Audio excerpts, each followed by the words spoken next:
کا پاؤں بھاگتے ہوئے ہمارے نبی کے پاؤں پہ آن لگا، آ پڑا۔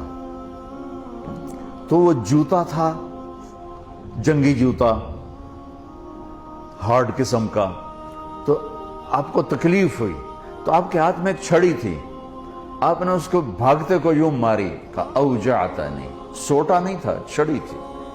ارے تو نے دیکھ کے تو بھاگنا تھا، تو نے میرا پاؤں کچل دیا، مجھے تکلیف پہنچائی تو نے۔ انہوں نے لوہے کی زرہ پہنی ہوئی تھی جس پہ تلوار بھی اثر نہیں کرتی، تو چھڑی نے کیا اثر کرنا تھا؟ ٹھیک ہے نا؟ وہ کہتے ہیں جب میرے کان میں آواز پڑی اوجعتنی، مجھے تم نے دکھ دیا، تو کہا مجھے یقین ہو گیا کہ اب میری خیر نہیں، اب اللہ تعالیٰ کی طرف سے کوئی وحی آئے گی، میری تباہی بربادی کا فیصلہ سنائے گی۔ کہ رات میں سو نہیں سکا، ساری رات جاگتا رہا۔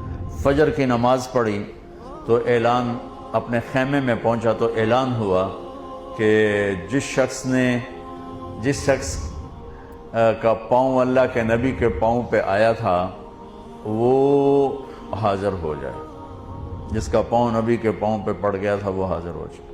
کہنے لگے، میں نے کہا اللہ ہو گئی نا گل پوری، اب پتہ نہیں تیرے لیے کیا سزا آ رہی ہے۔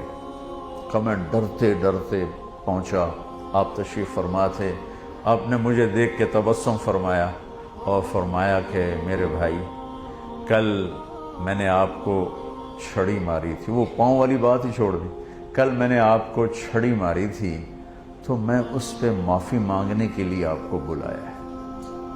میں آپ کو پہلے کیا بتا چکا ہوں کہ لوہے کے لباس پر تو تلوار اثر نہیں کرتی، تو چھڑی کیا کرتی؟ کہ میں ایک تو آپ سے معافی مانگنی ہے اس لیے آپ کو بلایا ہے، اور دوسرا کیا، یہ ذرا سننے والی بات ہے، اور دوسرا وہ جو میں نے آپ کو چھڑی ماری تھی اس کے ازالے کے لیے میرے پاس ایک ہی تجویز آئی ہے ذہن میں، اللہ نے ڈالی ہے، یہ میرے پاس 60 اونٹنیاں ہیں، میں آپ کو گفٹ کرتا ہوں، لے جائیں۔ 60 اونٹنیاں، عرب کی سب سے قیمتی متاع اونٹنی تھی، اونٹ بھی نہیں، اونٹ سے تو آگے نسل نہیں چلتی نا، اونٹنی بچے دیتی ہے، تو 60 اونٹنیاں اس کو دیں ایک چھڑی مارنے